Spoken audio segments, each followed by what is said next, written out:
Seguimos en tertulia, seguimos en el ring. La relación entre el gobierno y la oposición pasa en estos días por uno de sus picos más duros de enfrentamiento. Bueno, y de hecho, algunos integrantes del oficialismo han sugerido que los representantes blancos, colorados e independientes en los directorios de organismos del Estado deberían dejar sus cargos.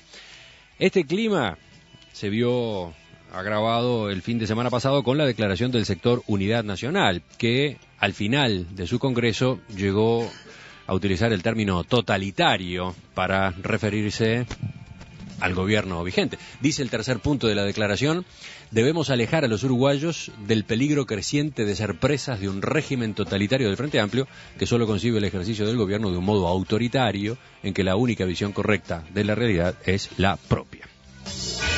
Esteban, tú querías empezar hablando de este tema. Creo que es un tema que va a dominar el panorama político por un buen tiempo porque está polarizando notoriamente el clima político nacional. Yo no lo digo de observador, lo digo de militante, cosa que siempre reivindico. Lo que no quiere decir que no sea crítico, porque lo he hecho y lo voy a seguir haciendo y lo van a seguir confirmando cuando piense que algo está mal. Este es el mecanismo de alimentar a Frankenstein. Frankenstein lo inventaron en el 97 con la reforma electoral. Es un monstruo que tiene en 6 meses que ganar la posición de la derecha, que es la posición del electorado que más fluctúa, después presentarse como más o menos de centro para poder disputar, y después al final todavía, si hay plebiscito, cambiar de nueva posición. Ese Frankenstein hoy necesita 2 cosas. Una, tirar todos los temas posibles para que no se hable del pasado. Estamos 10 años de la crisis, no hablemos de eso, eso es prehistoria, no existió en el Uruguay, no hay herencia maldita. Y la segunda cosa de Frankenstein, terrible, es que es la disputa entre los diferentes monstruos, y por lo tanto la derecha alimenta. La declaración hecha por el doctor Lacalle, un hombre inteligente, con gran experiencia, le faltó una cosa, poner cara seria. Cuando uno habla de totalitarismo en el Uruguay, los uruguayos ponemos cara seria. Y termino con yo no estoy de acuerdo. ¿Tú decís que no puso cara seria? No, lo tomó como en solfa el tema, digo, le dijo, contesten. ¿Por qué? Porque es simplemente una movida política. No sé como es una movida política inteligente, la de la senadora Lucía Topolansky, que yo muchas veces he criticado cuando les dijo, muchachos, se van todos para la cuchilla, pero se llevan el sillón. Se van todos para la cuchilla, pero se llevan el sillón pegado a la cola. ¡Qué vivo! ¡Qué barbaridad!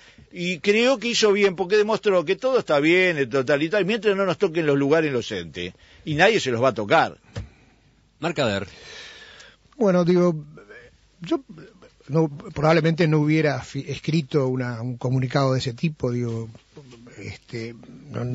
tengo algunas discrepancias con el comunicado, pero ya que haces tantas gárgaras contra el totalitarismo, pues vamos a ver, digo, yo no le adjudico al Frente como fuerza política, como coalición, que tiene gente de muchas extracciones diferentes, gente incluso de centro, gente que lo vota como un gran empresario y gente muy democrática, no le adjudico un carácter totalitario global, pero que hay gente totalitaria en el Frente no tengo la menor duda.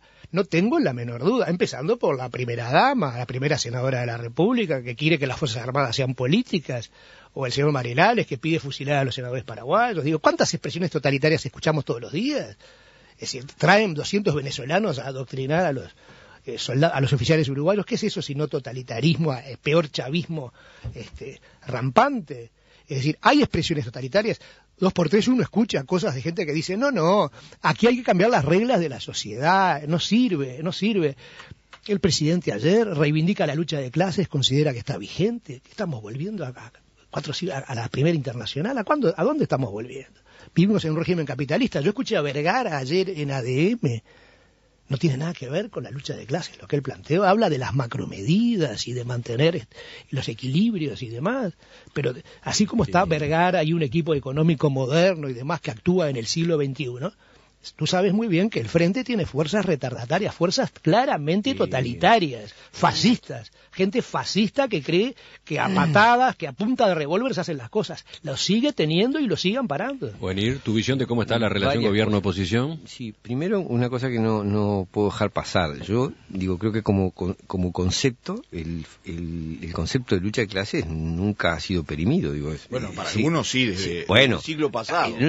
Naturalmente, como todas las ideas, tiene partidarios y adversarios. Explicar la historia a través de lucha de clases. Pero decretarlo trascendido, no, yo no digo que explique todos los hechos de la historia, pero que existe y se produce, sí, realmente digo, es un tema Digo, no creo que se pueda tratar como un tema, como si habláramos de los carruajes de caballos, ¿no? Es decir, estamos hablando de una idea que sigue en pie, que sigue vigente, que permite una categoría teórica que permite explicar cosas que ocurren. Digo, yo creo, es más, creo que uno de los problemas que tiene la oposición uruguaya, esto lo digo sin apasionamiento, porque yo creo que hay muchos errores en la visión que el Frente Amplio tiene, que el gobierno tiene de la realidad política, pero creo que uno de los errores que comete la oposición es no leer adecuadamente la relación de clases sociales, la correlación de clases sociales. ¿Te puedo hacer una Uruguay. pregunta? Sí. Buenir, tú que sos del Frente Amplio, ¿a qué clase social pertenecen los votantes del Frente Amplio? ¿Cuál es la lucha de clases que representa el Frente Amplio?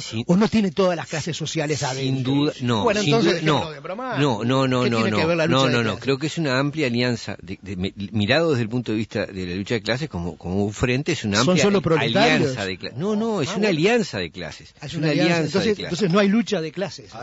No, pero yo te diría, te puedo señalar algunos círculos en que los votantes del Frente Amplio son muy escasos y otros círculos sociales muy distintos en los cuales los votantes blancos y colorados casi no existen. Por ejemplo, en Positos y Carrasco no ganó el Frente Amplio. Pregunto, no sé. No es estrictamente barrial. No Creo es barrial. Que tiene que ver con circuitos de intereses. Volvemos al tema que estábamos discutiendo. Yo veo mucho BMW cuando la campaña electoral con insignias del Frente Amplio. No quiere decir que no lo haya, pero sí creo que los sectores sociales tienen un perfil. Pero no me contestaste. El Frente Amplio representa a una clase social.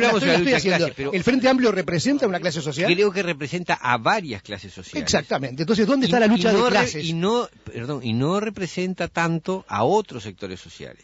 Tú decís que es un problema de matices, que no representa mucho que a la clase media. Pero estábamos discutiendo la lucha de gobierno-oposición. Bueno, estábamos discutiendo eso. Este es un tema que sería todos los partidos son policlasistas en Uruguay. Uruguay. Yo te voy a decir un ejemplo. Mira, un error sobre la lectura de la lucha de clases. Nos estamos yendo del tema totalmente. No sé si, porque mira que estamos hablando de la oposición. ¿Te acordás en las elecciones? Bueno, volvemos si prefieren. Yo estaba recordando el señor indeciso, ese personaje, que era un individuo típicamente clase media, mediana edad o un poco más, en un holgado apartamento. Y realmente creo que el Partido Nacional le erró creyendo que ese es el promedio de la población uruguaya. No es el promedio. Es una mala lectura de la Tú sabes que el Partido Nacional recluta más gente en los sectores, en el nivel socioeconómico inferior que en el superior. ¿Lo sabías? Bueno, volvemos al fondo de lo que estábamos conversando. Carlos. Lo primero que quiero decir sobre el tema que estábamos conversando es que me produce una enorme gracia que ahora la izquierda venga a hablar de la oposición como Frankenstein, cuando la izquierda durante toda su historia, antes del golpe de Estado, pero después, se dedicó a hacer oposición por oposición, se dedicó a trabar, a destruir, generó frases como cuando peores cosas mejor. Ha hecho todo lo posible para trabar el país, para alimentar los problemas serios, para darle vuelo a los sindicatos que hicieron cosas que no debieron hacer. Pero para no tener que hacer una enumeración muy grande, me remito solamente a aquella famosa contratapa de búsqueda con el reportaje a Vergara, uno de los personajes más moderados de este gobierno, donde dijo, ahora sí vamos a empezar a hacer las cosas y a votar las cosas que como oposición no podíamos aceptar. O sea, que me vengan acá a dar dijo que los plebiscitos se hacían en aquel momento por razones políticas. Por razones políticas. O sea, que aquí me vengan a dar clase de oposición y a decir lo que hace esta posición y lo que hacía la otra. El Frente jugó contra el país, frenó el progreso, estuvo en contra de cosas que hoy apoya hace 20 y 15 años que hubiesen servido para mejorar al país sin duda. Con respecto al relacionamiento, evidentemente es muy malo. Pero es muy malo porque no se puede admitir que un presidente de la República use el lenguaje que use, hable de desocupados, de macaneos, y le diga a una periodista, usted es opositora. Periodista, un hombre, un varón. Un varón. O sea, realmente, yo creo que hay un error de concepto. La oposición no está en los cargos para aplaudir y para acompañar todo lo que haga el gobierno, que puede hacer cosas bien y hace muchas bien, pero hace otras muy mal. La oposición no se puede callar, tiene una función y representa a su electorado, que no es el 5%, es el 50%. Es más del 50%. O más del 50%. Los no votantes del Frente son más. Y después me quiero referir... son más. Y después me quiero referir a la declaración de la UNA y a las palabras del presidente Lacalle posteriores, ya que él es blanco y yo soy colorado, entonces no debería estar alineado con él. A mí me llama la atención por qué se han hecho tantas gárgaras con lo que dijo la UNA. La UNA no dijo que este era un país totalitario, dijo que había indicios de que se podía estar yendo, caminando o generando una cultura totalitaria. Y el presidente Lacalle puso 6 ejemplos, que los enumeró uno a uno, que era a cuál más cierto y más gráfico, porque realmente, lamentablemente en este gobierno, y no son figuras marginales, estamos hablando de la senadora Topolansky, estamos hablando a veces del propio presidente Mújica, hay personas que consciente o inconscientemente tienen una visión absolutista y totalitaria de la realidad. Y no digo que sea todo el Frente Amplio. En el Frente Amplio hay magníficos demócratas y hay sectores enteros que estoy seguro que no comulgan con esos excesos. Pero la realidad es que hoy el protagonismo lo tienen esos sectores que no son marginales y que tienen claramente un sentir totalitario y absolutista en su base. Con lo cual, lo que hizo la UNA para mí fue correcto, es una alerta. Señores, estamos evolucionando hacia algo que va a un camino que no nos gusta. No es una cosa aislada. El gobierno todas las semanas dice una frase o transmite un contenido o una sentencia tal que nos lleva a pensar que eso puede ocurrir. Y es muy triste que el amigo Valenti, parte de esa izquierda más moderna, más demócrata, más republicana, más tolerante y más equilibrada, aplauda el exceso de Topolansky de que si no quieren estar, que se vayan. Los cargos no están para eso, amigo Valenti. Se ha alineado demasiado con el gobierno esta nueva etapa, que seguramente alguna razón tendrá, pero piense profundamente lo que va a decir. Te permito tener especulaciones políticas. Yo lo que digo es que Frankenstein no es los partidos tradicionales, porque yo no le voy a cometer, yo no le voy a cometer el agravio de, por ejemplo, decir que los militares venezolanos vienen a adoctrinar a los militares uruguayos, porque le tengo, a pesar de mis duras choques, respeto por los militares uruguayos. No, intentan adoctrinar. El Frankenstein que inventaron es rosado, ¿está claro? Es una mezcla que obliga ideológicamente, por ejemplo, al doctor Sanguinetti a defender una medida de Lacalle y al amigo Ramela a defender una posición de la UNA y Lacalle, que no tiene nada que ver con la realidad, porque en este país gobierna el Frente Amplio de hace 7 años y medio, y es uno de los países más democráticos del planeta. Ustedes lo único que hablan, toman, son dichos con los cuales yo he discrepado públicamente, y los digo, pero ¿qué pasa? Ustedes han pasado, no hay ningún gobierno desde la salida de la dictadura que haya dialogado tanto con la oposición y le haya concedido tanto a la oposición como el gobierno de José Mujica, ninguno, absolutamente. No hablemos que lo único que nos dieron en los entes fue en el primer gobierno Sanguinetti algunas migajas. De ahí para adelante nos echaron de todos lados hasta ser el 40% del electorado excluido de los entes autónomos. Tuvieron durante 12 años al contador Álvarez el Tribunal de Cuentas. Bueno, qué grande. ¿Qué te parece? Mirá, el Tribunal era de el principal opositor. El Tribunal de Cuentas. Era el mayor opositor de la República del contador Álvarez. Qué horror. Lo que nos dieron, migajas. Entonces, yo creo que esto es lo que hay que preguntarse si ayuda o no ayuda. A mí me parece que no ayuda. Es más, no ayuda al país. Ahora, como fuerza política del Frente Amplio, a mí me viene muy bien, lo voy a decir claramente. Que la UNA siga sacando esas declaraciones, que siga poniendo esos temas, que siga poniendo a discusión el tema democrático. Yo lo que no me voy a concentrar es en contestarle a la UNA. Yo me voy a concentrar, hablando de la UNA, yo me voy a concentrar a mostrar la herencia maldita. Y lo dicho y lo escrito, y lo lamento, en la Intendencia de Montevideo, voy a hablar de herencia maldita. También si es necesario, comparado con lo que dejaron ustedes en el 2002, que le echaron toda la culpa a Valle falsamente. Valle lo que agarró es un país que empezaron a agujerear y a fundir mucho antes, y que fue, además de fundido económica, socialmente y productivamente, porque hoy cuando escuchaba la entrevista que le hiciste al del clúster, el país real es ese. El país real es el país de la producción, de los 170 camiones por 10 que hay para transportar. El país real es ese. Después tenemos errores e insuficiencias que tenemos que resolver. Desde la audiencia, y a propósito de las aclaraciones que hacía Carlos sobre el contenido de la Declaración de Unidad Nacional, en cuanto a que no era cuestionamiento al gobierno actual, sino una advertencia hacia el futuro. Laura dice, ojo, lean la parte de la declaración que habla de restablecer la libertad. A ver, voy a buscar esa frase. Sí, claro, porque el punto 3 dice, debemos alejar a los uruguayos del peligro creciente de ser presas de un régimen totalitario del Frente Amplio. O sea que ahí podría pensarse sí que se está hablando del futuro, de que hay un riesgo para adelante. Proceso.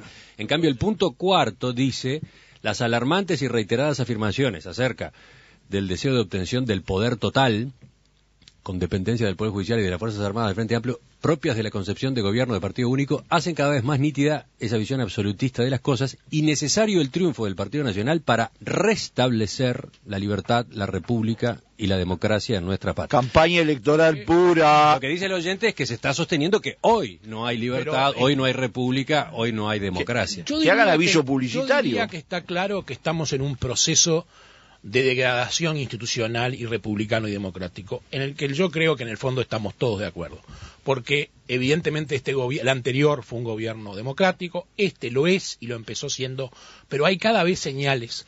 Cuando hoy la prensa está generalmente amordazada, cuando a los periodistas le dicen nabo, chorizo u opositor porque piensa distinto. No, porque hacen una pregunta. Cuando los informativos empiezan a tener controles de horarios, porque no pueden decir la verdad que en Uruguay se vive en la selva. Y cuando hay otras cosas más, también es cierto que se empiezan a perder pequeñas dosis de libertad. Se empieza a perder dosis de libertad. Entonces, cuando dice restablecer, lo que dice es restablecer la plena vigencia de la libertad. Sí. Pero no está diciendo que hoy vivamos en un totalitarismo como sea en Cuba. La presión sobre los noticieros de televisión. A votar. Yo digo que la verdad es esa y nadie lo puede negar. Y tú lo sentís y tu sector político lo siente. La presión sobre los noticieros de televisión para que bajen las noticias policiales es un hecho gravísimo. Se ha presionado enormemente a los noticieros para que las noticias policiales bajen y las han bajado, las están bajando. Para dar una sensación de seguridad que no existe. Vamos a cerrar este tema ya. Sí, yo la percepción que tengo es que hay un problema a veces en materia institucional de comprensión de la importancia de las instituciones. Yo creo que hay algún problema en la izquierda, o en sectores de la izquierda. En algunos sectores de la izquierda, sí. Pero ojo, esperemos un poquitito. Déjenme terminar. Sí, déjame terminar, Esteban, déjame terminar. Porque no quiero quedar diciendo una cosa que pueda parecer disparatada. Lo que sí digo, y esto sí me preocupa, es que ese proceso de pérdida de noción de la importancia de lo institucional no es solo un problema del gobierno, es un problema que está en la cultura uruguaya. Hay una cierta degradación en la opinión pública, en la opinión de la ciudadanía sobre la importancia de las cuestiones institucionales, y eso es lo preocupante. Ahora estamos en las 10:30 de la mañana. Digo, eso se expresa a veces en el discurso oficialista y a veces en el discurso opositor. Es una especie de lucha muy salvaje en que no se toma demasiado en cuenta el valor de lo institucional a veces, ¿no?